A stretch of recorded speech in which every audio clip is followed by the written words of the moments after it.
Sorry, everyone. My camera person left. My mail just came. And,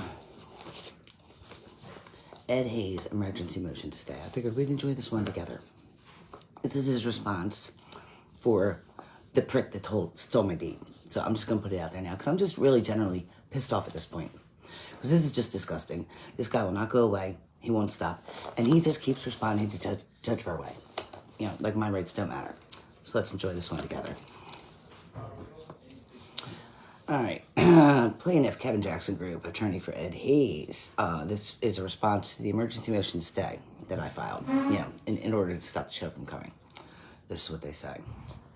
It is admitted that a verdict in favor of the plaintiff, meaning Nathan, the criminal, which included a judgment of possession for real property located at 367 Woodcrest Avenue, was entered by the Honorable, I'm not going to say it, on November 17th, 2023. By way of further answer, no motion for post-trial relief was filed in connection with the verdict on December 4th, 2023. Actually, the verdict was not December 4th. Okay, anyway, regardless. Plaintiff filed a precipice to enter a judgment on the verdict. The verdict is final at this time, and despite her attempt to do so once again, the verdict is not subject to relitigation by Ms. Evans. No, it's subject to prosecution. Let's just be clear about that. Admitted in part and denied in part. It is admitted that the Evans is the movant in this matter, and she continues to reside at the property. My property, despite the fact that the property was sold to the plaintiff. That remains to be seen. I haven't seen proof of that. Anybody else? Nope. Neither is the state, okay? Neither is the Commonwealth of Pennsylvania. They still haven't seen proof of that. Either have I. Fuckers. Excuse me. I'm gonna be an R-rated one. Upset sale on December 16, 2019. More than 4 years ago. Despite the passage of more than 4 years from the date of the tax upset sale, actually there was no sale, plaintiff still has not been able to obtain possession of the property. Duh. Motion to stay is just another attempt to thwart the plaintiff from obtaining rightful possession. All right, let's just stop right here. So, bought my house in 2019, December 16, 2019. A tax upset, right? So, you needed a blank listing agreement from me. Why? Because if you owned my house, Nathan, you wouldn't need a blank listing. And you'd had me out of here 4 years ago. Okay? But the problem is that you created a fraudulent mortgage.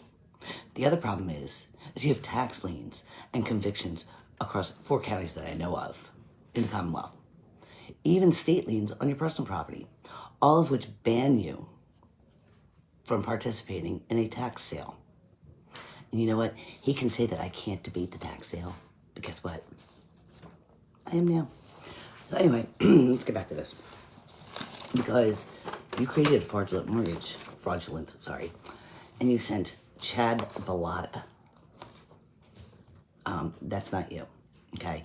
You never registered for the tax. As a matter of fact, you went under your own name, which still is illegal because you have state liens on your personal property. That's why you didn't sign the affidavit for the sheriff now, did you?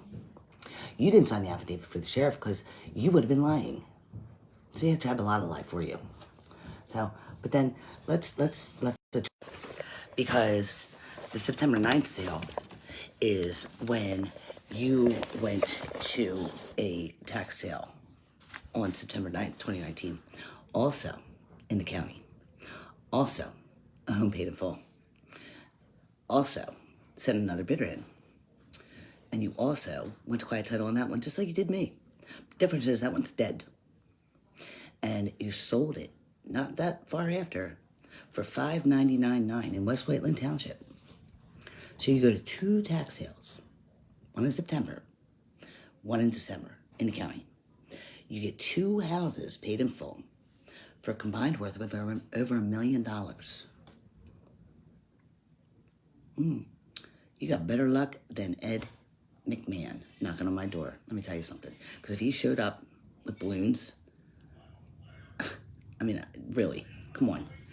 You get two properties worth a combined $1 million, and you think that we in the county should believe that you came from Delaware County with tax liens and convictions all over the freaking state, have a fake address in Chester. We've all seen it because I put it up there. You have a fake address that's undeliverable. You used the Chester post office address to file the complaint on me, and your business name, your owner name, Secretary of State. All right, really, how arrogant could we be? Probably about as arrogant as your shithead lawyer. Okay, so you send all these tax bills of mine and many other people to this fake address in Chester with a fake name. So then you get liens and evictions for these properties you don't keep up. And when they get to the point where it's involving a quality of life violation, and that's like where you make people unsafe. So you get quality of life violations, you get violations all over the place, and they can't serve you. Duh.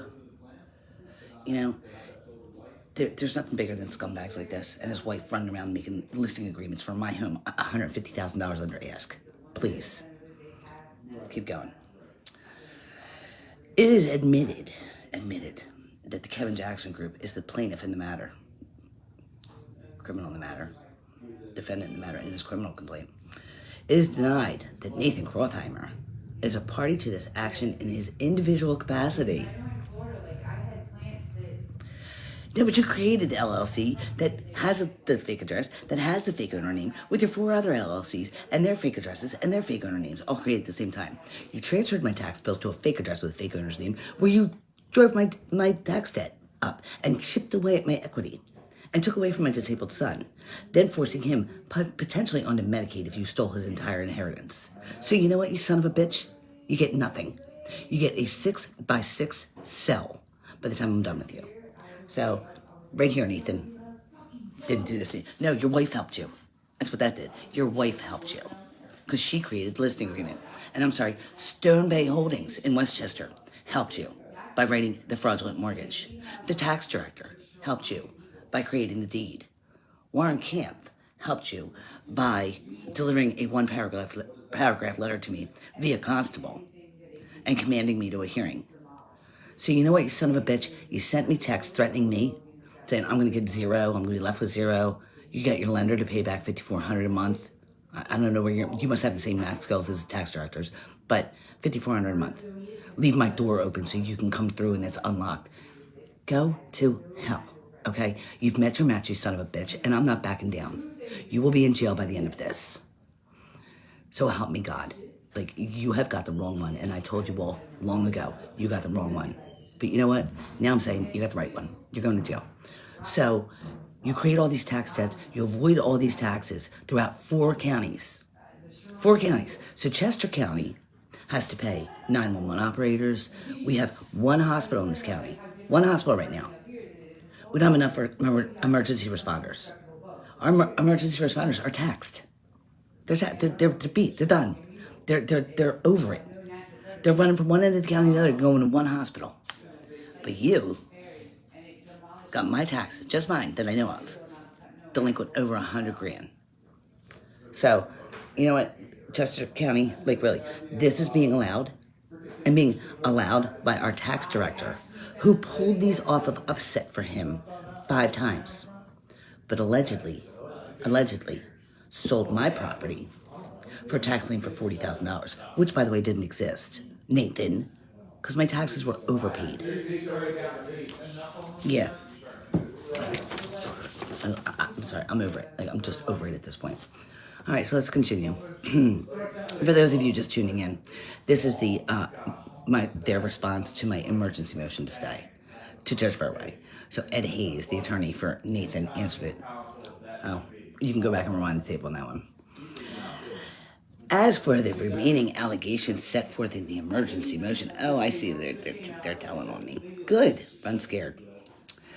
Under paragraph 4, it is denied that Evans has set forth any valid legal basis for which the motion stated for the motion to stay the eviction proceedings, which Evans delayed over and over again. I live here. I own it. Initially by contesting the sale. Again, I didn't know about the sale until over a year later when Nathan sent some guy to my door at 8 a.m. And then, then tells me I had a verbal agreement with him 8 months prior and a written agreement 8 months prior. But I just met you. Okay. And your attorney, D'Ignazio, sent a letter on June 22nd, 2021 to Jerry McCormick. That would be 1 week before you ever sent somebody banging on my door at 8 a.m. like my house was on fire. So before I even know, you guys had the verbal agreement, not me. They all created this 1 year to the day from the alleged distribution sale in June 22nd, 2020. You have 1 year to contest the sale. He knocks on my door June 28th. After his attorney, his prior attorney, D'Ignazio, who, by the way, has been doing this since the 80s, creates a mortgage for me to sign to be filed as first lien. Dude, please. You're all pathetic. You suck at this. You should really get another job. Thank you, Bobby. I do see you. Love you, baby. No, Bobby, Billy, and Bobby, Irie. Sorry, Billy, I meant you. Anyway, so let's continue on this one. Because, Billy, you know I'm having fun with this at this point. All right, so as for the remaining allegations, it's been over 4 years. Duh, I own it. Okay, contesting the sale and then contesting the distribution proceedings. Oh, you mean your fraudulent mortgage? You can have it. Okay, contest proceedings and through the bankruptcy filing. Yeah. The time for the plaintiff to be able to obtain possession for the property it purchased for $212,000 December 16, 2019 at upset sale and for the evidence to be removed from the property. Not the silver bracelets I wanted. Definitely more valuable. So, sorry, Ed Hayes. Not happening. If you're going to make my son unsafe, which basically you are, and I hope that your client gets prosecuted for the intentional harm that he caused to my son, because that's what you did. I'm telling you, you got the wrong one. You've got the wrong one. Let's continue. As for the specific allegations for her emergency mission, which were impermissible collateral... Now it's a collateral attack. No, it's a crime. Okay. The judgment for possession is final, and a time for the tax to sale is for me to attack the sale is over. Yeah, it was 4 years ago. As for the specific allegations and the attack on the final judgment issued in this matter, plaintiff will respond to those allegations using the paragraph numbering set forth. Glad they can count on this one. Denied. By way of initial response, the allegations do not constitute a valid attack and final unappealed judgment for possession. By way of further answer, to extend these allegations constituted a defense to the underlying upset sale. It's almost laughable at this point.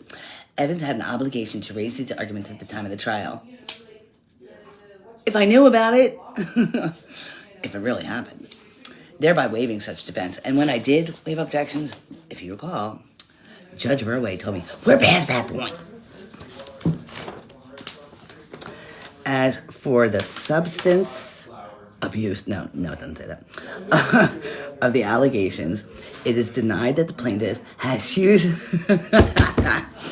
It is denied that the plaintiff has used a fake name, so I guess his real name is Secretary of State, and a fake address to evade taxes. Plaintiff has evaded, or that the plaintiff has evaded taxes. Okay, so we all saw it. Okay, this is not a figment of my imagination. You all saw it. I posted the picture with the Google pin with all of that, and I showed you all of his liens and convictions and all that. There must be another Nathan Krauthamer and Kevin Jackson group, but using the same address that they use on my complaint. And if you recall, there's also the envelope in pictures that I put up that is from the Delaware County courts that says no such address undeliverable. And we can match that with the incorporation papers where they were filed also by Nathan using what? The same exact address. They really can't be this stupid. Please, God, tell me that the people in this world really are not this stupid. I mean, come on. They make it way too easy. All right. The address used by the plaintiff is the street address for a post office box with the plaintiff does business. We saw the incorporation papers. I don't need to reiterate. We also saw the complaint papers where he used the Chester post office for his address. Based on the nature of the business in which the plaintiff engages,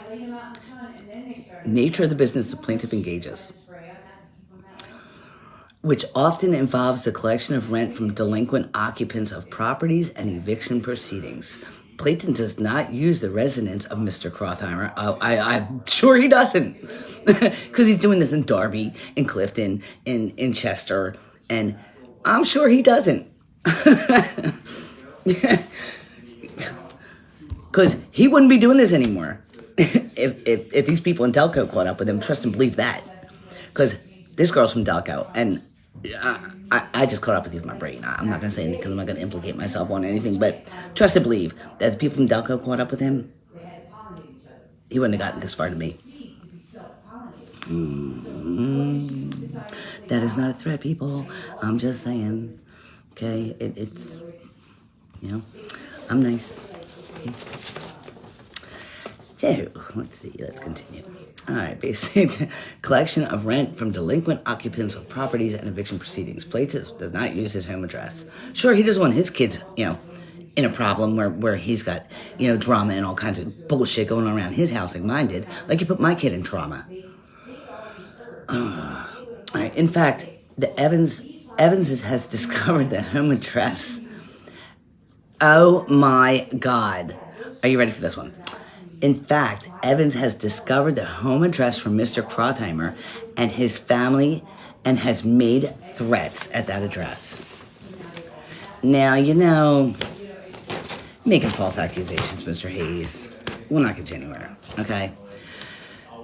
Because one thing that I will tell you is I've been called a lot of things. Stupid was never one of them. Okay, and I'm not that stupid. And I don't have time to go and make threats to your client and his pathetic wife. Okay, so if I wanted, what I'm doing now is I'm making their life miserable.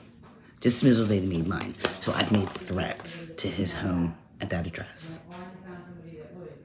Right. Okay, anybody can ask anybody in Chester County, particularly, the Coatesville community that I've advocated with, Bobby's Best Buddy Group, Red Cross, let's see what else. Oh, I don't know, Temple Disabilities Institute. Oh, I'm a real threat. What'd I do, send Best Buddies to parade around your house at Halloween? Give me a fucking break. Prick. Asshole. I've made threats. I see it, Bobby. All right. By the way of the initial response, these allegations do not constitute a valid attack and final and unappealed judgment for possession of the property. By way of further answer, to the extent that these allegations constituted a defense to the underlying upset sale. There was no sale. Evans had an obligation to raise these arguments at the time of trial and did not do so. Furthermore, denied plaintiff is banned from participating in auctions in the Commonwealth. Look the law up. Why'd you use a fake name and another bidder if you're not banned? Because usually you have to use your LLC license to get into a bid. Prove that one, sucker. So anyway, I'm glad that this asshole thinks that he can defend all of this. Defend it in your criminal trial. So anyway, and defend it to the state police. Defend it to the investigators. Come on, get a life, dude. Go away. You're busted. All right. Any claims made by the Evans regarding any alleged impropriety at the December 16th upset sale are sale denied. And the validity of the tax upset sale has already been determined by this court. Judge Verwey. Because that was so reliable. Denied that the validity of the sale has already been determined. That's great. He repeated himself. And we had another denied. Shocker. By way of initial response, these allegations do not constitute a valid attack on the final and unappealed judgment for possession of property. He just keeps repeating himself like I don't have a right to appeal. No, you committed a crime. I have a right to continue to live in my property, and I will continue to do so. Because Not doing so means that, constitutes theft. You'd harm my son.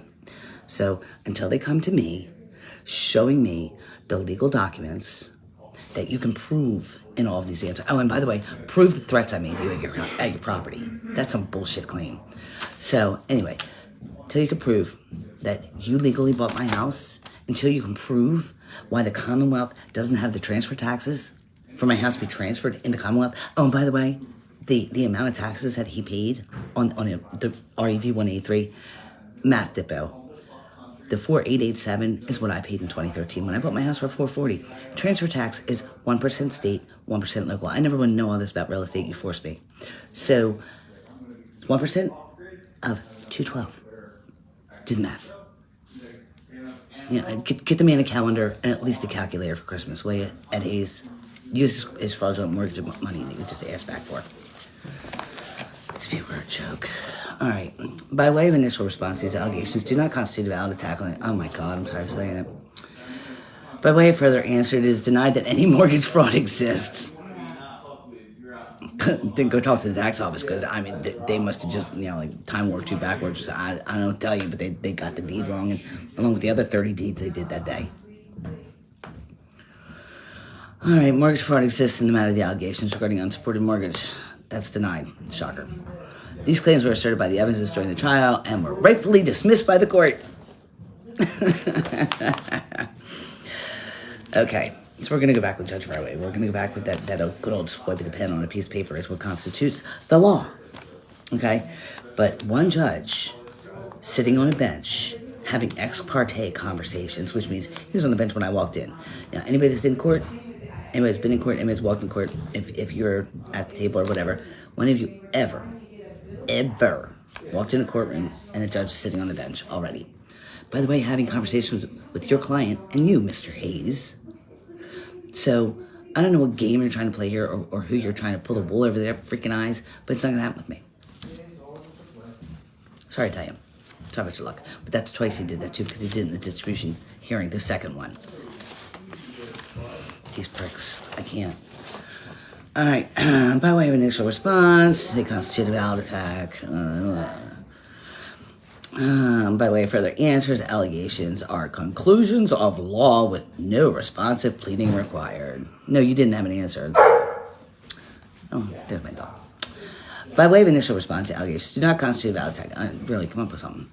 By way of further answer, conclusions of law and no responsive pleading is required. It means he didn't have an answer and he couldn't answer it. Which, by the way, you know what, Hayes? It's funny because you left that mortgage that you guys had me, coerced into signing, thinking that this dude paid something on my behalf.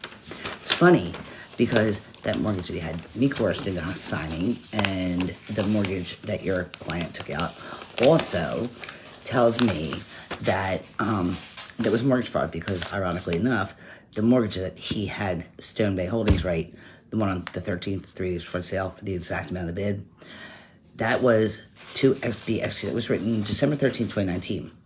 Payments were to start until January 2021. Payments were to conclude January 2022. We should all have those rights in a mortgage, right? Here's your mortgage. I gotta pay for 3 years, interest free.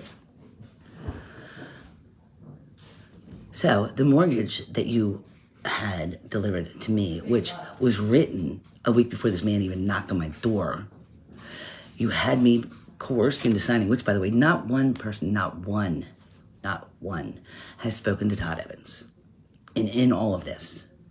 And he has rights too. He's on the deed.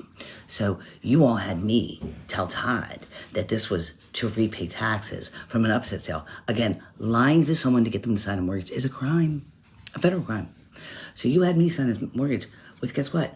The same exact terms. But you didn't deliver to me until June 2021 with payments to begin 2021, payments to conclude 2022 in January. Ironic how they kind of line up together. Was that just luck? Coincidence? What? All right. Let's see. Oh, here we go. All right. So, furthermore, to the extent these allegations constituted a defense and underlying tax sale, la la la la la, wah. Oh, and by the way, Mr. Hayes, tell your client that I found his complaint about the Newtown Square Cadillac dealer. Yeah, where's your Tupperware? What? In the drawer in the cabinet. So, tell your client that I found his complaint, whining about the Newtown Square Cadillac dealer, the manager, because he wouldn't talk to him. What cabinet? There's a lot of those out here. All right, go straight there. The two doors that open like this, okay? This one Bottom, right here. there you go, right there.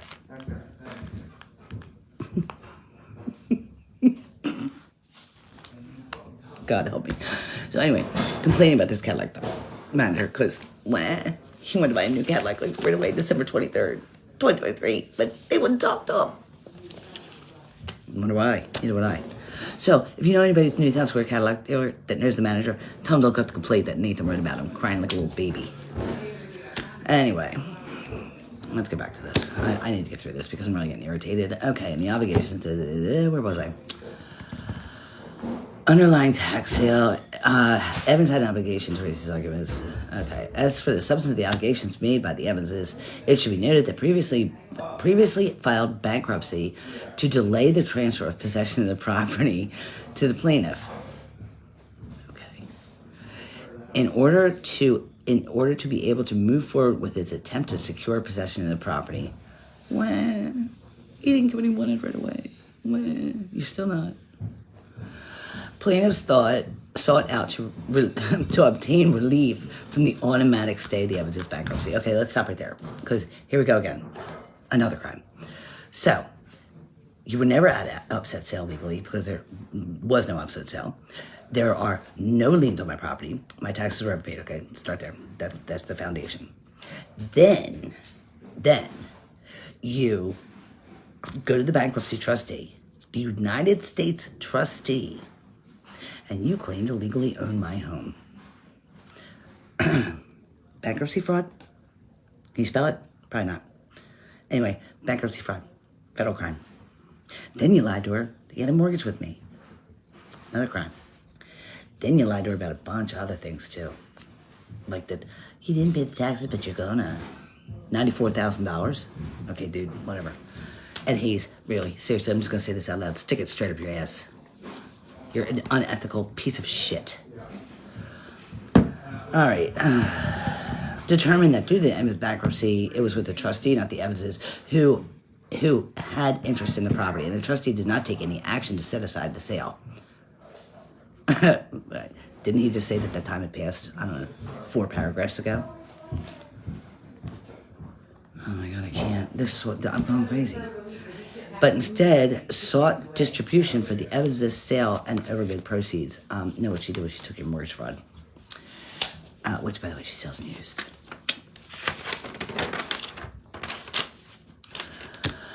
By way of initial response, allegations do not constitute attack, blah, blah, blah, blah, blah, blah, blah. Let's get to the whining part. Denied by way of initial response, blah, blah, blah, blah, blah. Where's the whining part? Evans had an obligation to raise the arguments. He's repeating himself again. Oh, here we go. In the final portion of her emergency stay, Evans argues that the medical condition of her son is the basis for the stay of the condition. Oh, here's where I'm going to get livid. Evans should be permitted to remain in the possession of the property which she has not owned for more than 4 years. No, I owned it actually since 2013. Thank you, though. Good didn't count. While plaintiff is sympathetic to the medical condition of the Evans' son, it is not a basis to allow and remain possession of the property she does not own. Sit with that for 1 second, people. Evans had more than 4 years to find other housing for herself and her son, and she completely failed to do so. Gee, I wonder why. Because, you know why I failed to do so? Because my home is paid in full. I bought it in full in 2013. I modified it for the safe care of my son. I modified it so that he wouldn't have to go into a home or residential facility where he could stay at home with me, have his independence, his independence, his dignity, and everything he ever wanted in life. You're willing to take that away from him. You're willing to steal $750,000 in equity in my son's, his rightful inheritance, his generational wealth that stopped him from having a life that dismisses him like your fucking client did, that was willing to take everything my son owns and place him on Medicaid for the remainder of his fucking life. So you know what? Yeah, now you got me twisted. Because you know what? You want to sit here and say your client's privileged to get my house? I'll tell you what, Mr. Hayes. You have not even seen me begun yet. This is beyond disgusting. Your client is a parasite who sucks off of people and sucks off of their disadvantages. So you know what, Mr. Hayes? Tell your client he will not get a dime of my son's generational wealth that protects his independence, that protects him from assholes and jerk-offs like you and your client, that will stop at nothing to drag every dime out from under his feet. And I swear to God, and I know I don't know if you believe him or not, but you might want to get right with him, because you know what? You will not do this to my son. You don't do this either, because when you take it from one son, the other son has to take care of him for the rest of his life when I'm gone. We got each other, that's it. We're the only family we got. So you better bring it, Mr. Hayes, and tell your client to go fuck off. Tell his wife to go back to Brazil. Fucking assholes. Really. She's got twin babies and walked through my house past my son, who had just had surgery, who was sitting in a wheelchair. She went into his bathroom with the walk-in tub and accessible widened doorways for his wheelchair. So, you know what? She walked up the ramp for his wheelchair to get in my house and still did this.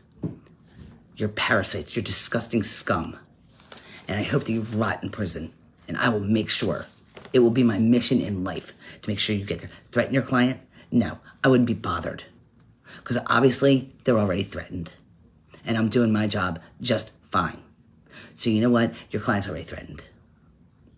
So say whatever you want to say, do whatever you want to do. It's not going to change the fact that your client has broken multiple laws, federal laws, by using a fake address and a fake owner's name. That's a federal crime. Oh, and by the way, all the agencies are notified. So you can whine to Verway all you want, and Verway can whine back all he wants. Doesn't change the fact that there's state agencies. I won't realize my glasses are crooked. State agencies involved.